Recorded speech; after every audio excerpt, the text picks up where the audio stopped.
Good morning, good afternoon, good evening. आए हम कलाम खुदा में से सीखेंगे नाउमीदी में उम्मीद। और ये हम सीखेंगे रूत की किताब उसके पहले बाब में से लिखा है। और उन ही अयाम में जब काजी इंसाफ किया करते थे, ऐसा हुआ कि उस सरजमीन में काल पड़ा और यहूदा के बैतलहम का एक मर्द अपनी बीवी और 2 बेटों को लेकर चला कि मुआब के मुल्क में जाकर बसें। आमीन। सो यहाँ हम देखते हैं कि बैतलहम में काल पड़ा है, जिसे रोटी का घर कहते हैं, और ये मुआब के मुल्क को जाते हैं। तो राइटर मुफस्सर अपना ख्याल पेश करते हैं कि नोमी को ऐसा नहीं करना चाहिए था, या उसके ख़ानदान को ऐसा स्टेप नहीं लेना चाहिए था। मुआब का मतलब है रद्द किया हुआ, और ये रोटी के घर को छोड़ के रद्द किए हुए मुल्क में जा रहे हैं। लेकिन अगर आप पीछे चले जाएं तो यूसुफ ने जब खुदा ने उसको मिस्र में भेजा तो 7 साल का काल था। तो कहता है कि अभी 2 साल ही हुए, 5 साल अभी बाकी हैं, तो खुदा ने मुझे भेजा है।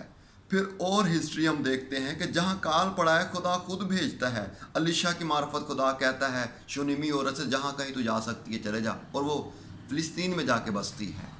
तो जो राइटर अपना मुफस्सर ख्याल पेश करते हैं वो भी गलत नहीं है, उनका एक अपना ख्याल है, मैं उनकी तायद करता हूँ, रिस्पेक्ट करता हूँ। आए हम सीख रहे हैं नाउमीदी में उम्मीद। तो हुआ क्या, नोमी, इसका शोहर और 2 बेटे जिनका नाम भी आगे दर्ज है, महलून और कलियून, जिनका लफ्ज़ी मतलब भी थोड़ा सा एक नज़र आता है कि एक का नाम है वीकनेस, कमज़ोरी, और जो छोटा है उसका नाम, और दूसरे का नाम है, उसका नाम का मतलब भी यही है कि खौफ, डर। तो कभी कभी नाम के जो लफ्ज़ी मतलब है वो भी बड़ा गहरा मायने रखते हैं। तो जब ये वहाँ मुआब के मुल्क में जाते हैं, दोनों बेटों की वहाँ शादियाँ हो जाती हैं, और कुछ अरसा के बाद उसका शोहर नोमी का, दोनों बेटे, उनकी डेथ हो जाती है। तो कलाम बयान करता है कि ये नोमी अपनी बहुओं से कहती है कि तुम लौट जाओ, क्या मेरे बेटे होने का तुम इंतज़ार करोगी, फिर वो बड़े होंगे, तुम ठहरी रहोगी, अपने आप को बाज रखोगी। वो कहती है मैं तुम्हारे सबब से दिलगीर हूँ, तुम लौट जाओ। लेकिन वो रोती हैं, वो कहती हैं नहीं। लेकिन उर्फा जो है उसकी, रूत की बड़ी जिठानी, उसे चूमती है, रोती है, और अपने ख़ानदान में, देवताओं में चले जाती है। लेकिन रूत बज़िद होती है और वो कहती है कि तुम मुझसे ये ना कह कि मैं तुझे छोड़ जाऊं, जबकि नोमी कह रही होती तेरी जिठानी चले गई, तू भी चली जा। तो कलाम में लिखा हुआ मिलता है, वो कहती है रूत ने कहा तू मिन्नत ना कर कि मैं तुझे छोड़ूं और तेरे पीछे से लौट जाऊं। क्यों? कि जहां तू जाएगी मैं जाऊंगी, और जहां तू रहेगी मैं रहूंगी। तेरे लोग मेरे लोग, और तेरा खुदा मेरा खुदा होगा। जहां तू मरेगी मैं मरूंगी, और वहीं दफन भी होंगी। खुदावन मुझसे ऐसा ही बल्कि इससे भी ज़्यादा करे, अगर मौत के सिवा कोई और चीज़ मुझको तुझसे जुदा कर दे। ये रूत का बयान है, क्या वफादारी है। वो कह सकती थी शादी तो तेरे बेटे से हुई है, मेरी सास से तो नहीं हुई, लेकिन उसने इस्राएल के खुदा को पहचान लिया। उसने कहा जहां तू जाएगी मैं जाऊंगी, जहां तू रहेगी मैं रहूंगी। तेरे लोग मेरे लोग, तेरा खुदा मेरा खुदा, मैंने उसे अपना लिया है। आप जहां कहीं से मुझे सुन रहे हैं, अगर खुदा ने, आसमान के खुदा ने आपके ऊपर हाथ रख दिया है, तो वो आपकी कभी भी कमर लगने नहीं देगा, आपको कभी भी गिरने नहीं देगा, बिलाखिर वो आपको उठाएगा, नाउमीदी में उम्मीद पैदा करेगा। खुदा से मायूस होना ज़िंदगी की सबसे बड़ी मायूसी है।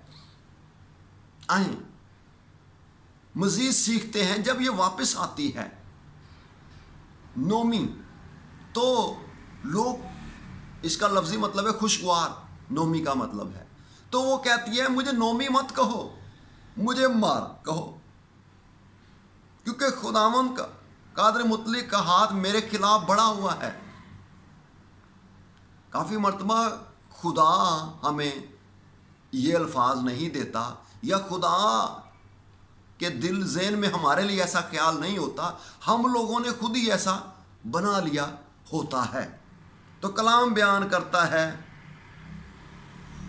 کہ وہ کہتی ہے مجھے مارا کہو، یعنی کڑواہٹ سے بھری ہوئی مجھے کہو کہ میری زندگی میں اتنی کڑواہٹ ہے۔ آئیں آگے بڑھتے ہیں، کچھ اور بائبلز کے ہیرو ان کا ذکر کرتے ہیں۔ قضات کی کتاب 15واں باب بیان کرتا ہے کہ خدا نے سمسون کو چنا، سمسون کو مقرر کیا، اور ایک وقت ایسا آیا کہ سمسون نے گدھے کے جبڑے سے 1000 لوگوں کو مار گرایا، اور وہ کہتا ہے خداوند کیا میں پیاس سے مر جاؤں؟ قضات 15ویں باب کی 18ویں آیت میں لکھا ہے، وہ سوال کرتا ہے، کہتا ہے اب کیا میں پیاس سے مروں؟ خدا نے آپ کو مارنے کے لیے نہیں بلایا، آپ خدا کے لیے جئیں۔ بالآخر خدا نے اس کے لیے کیا کیا؟ چشمے کو چاک کیا۔ خدا نے کنواں ادھر نظر آیا اس کو، اور اس میں سے اس نے پیا، اور اس کی جان میں جان آئی۔ مجھے یہاں ایک اور واقعہ یاد آتا ہے، اسماعیل کی ماں ہاجرہ، وہ کہتی ہے میں اپنے بیٹے کا یہ دکھ دیکھ نہیں سکتی کہ وہ پیاس سے مر جائے، اور خدا نے اس کی آہ کو سنا، اس کے نالے کو سنا، اور خداوند نے کہا میں نے چشمہ چاک کر دیا ہے، اور اس نے اپنے بیٹے کو پانی پلایا، اور اس میں سے خود بھی پیا۔ خدا آپ کے لیے جہاں کچھ بھی نہیں ہے وہاں بھی بونے کی قدرت رکھتا ہے۔ جہاں آپ نے نہیں بویا وہاں سے آپ کاٹیں گے ایمان کے ساتھ۔ آگے بڑھتے ہیں، پہلا سلاطین اور اس کا 19واں باب بیان کرتا ہے، ایلیا نے جب ایزبل کے 400-450 نبیوں کو مار گرایا، تو اس سے پہلے وہ بڑی دلیری سے کہتا ہے کہ فیصلہ کر لو کہ وہی خدا ہوگا جو آگ سے جواب دے۔ خدا نے ایسا کیا، آگ سے جواب دیا، لیکن جب ایزبل کو پتہ چلا کہ ایلیا نے یہ کام کیا، وہ کہتی ہے میں اس کو زندہ چھوڑ دوں، یہ ہو نہیں سکتا۔ اس نے قسم کھا لی۔ ایلیا وہاں سے بھاگتا ہے، اپنے اسٹوڈنٹ کو بھی چھوڑتا ہے، اور آگے بیان کرتا ہے بھاگتے دوڑتے اس کو ایک جگہ پہ پہنچتا ہے، تھکا ہارا سو جاتا ہے۔ خداوند اسے پانی دیتا ہے، روٹی دیتا ہے، اٹھتا ہے، پھر سو جاتا ہے، پھر پانی اور روٹی۔ پھر کیا ہوتا ہے؟ خداوند اس سے کہتا ہے کہ تجھے ایک لمبا سفر کرنا ہے۔ ہوا کیا؟ خدا نے کلام کیا، آندھی میں خدا نہیں تھا، آگ میں خدا نہیں تھا، ایک شور تھا اس میں خدا نہیں تھا، ہلکی سی آواز آتی ہے۔ خداوند کہتا ہے ایلیا تو یہاں کیا کرتا ہے؟ کہتا ہے خداوند مجھے خدا کی غیرت آئی، میں اکیلا بچا ہوں۔ خداوند نے کہا ایسے 7000 لوگوں کو میں نے رکھ چھوڑا ہے جنہوں نے ابھی بال کو پوجا نہیں کیا، چوما نہیں، اس کو سجدہ نہیں کیا۔ کئی ایک خدا نے رکھے ہوئے ہیں جو خدا کی خدمت گواہی جلال کے لیے کام کرنے والے ہیں۔ تو ایلیا جب وہاں سے بھاگتا ہے تو کہتا ہے کہ میں ان سے بہتر نہیں ہوں،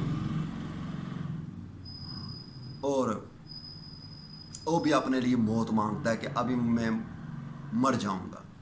خدا نے آپ کو مرنے کے لیے نہیں بلایا۔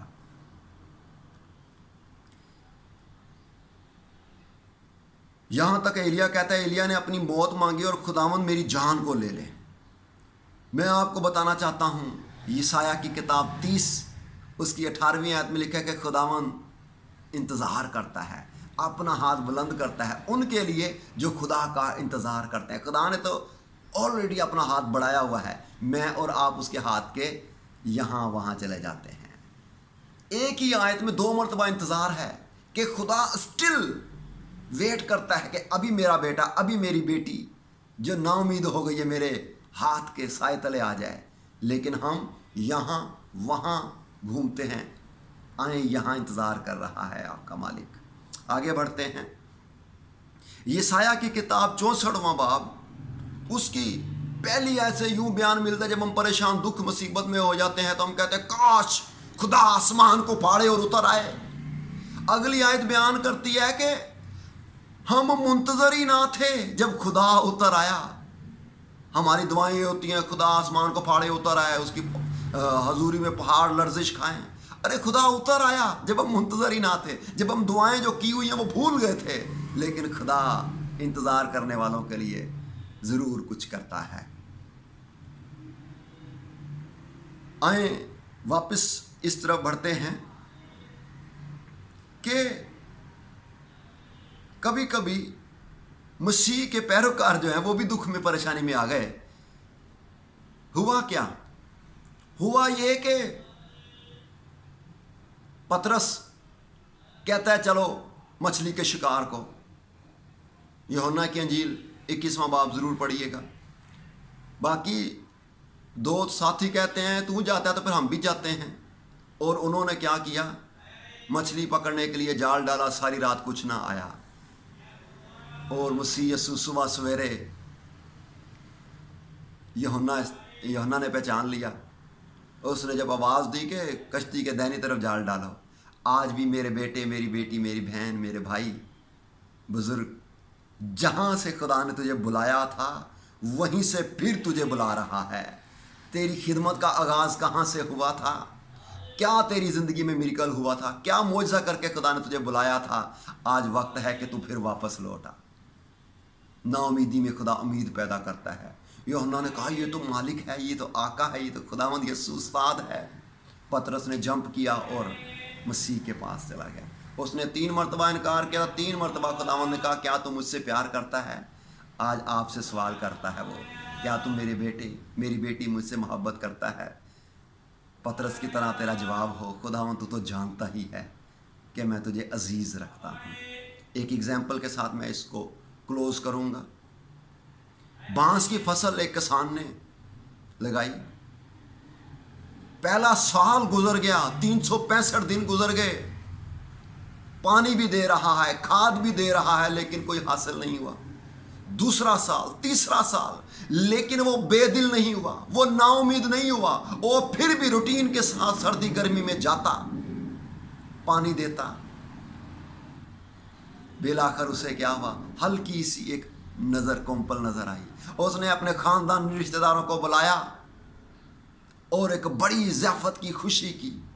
मैं आपको बताना चाहता हूं, बांस जितना ऊपर जाता है उतना ही वो नीचे जाता है। आपको खुदा स्टेबल कर रहा है ताकि आप हवाओं में, आंधियों में, तूफानों में गिर ना जाएं। 80 फीट ऊंचा चला जाता है बांस। आप कई बुलंदियों को सर करने वाले हैं। मुझे याद आता है ये मैसेज खुदावंद ने मुझे उस वक़्त दिया जब मेरा बहुत करीबी दोस्त वो चाहता था कि मैं मर जाऊं। मैं जो थर्मामीटर में पारा होता है इसको पानी में डाल के या वैसे डाल के मैं मर जाऊं, लेकिन खुदा आपको मरने के लिए नहीं बुला रहा। खुदा चाहता है कि आप उसकी गवाही दें। God bless you. खुदावंद मेरे बेटे, मेरी बेटी आपके साथ हो।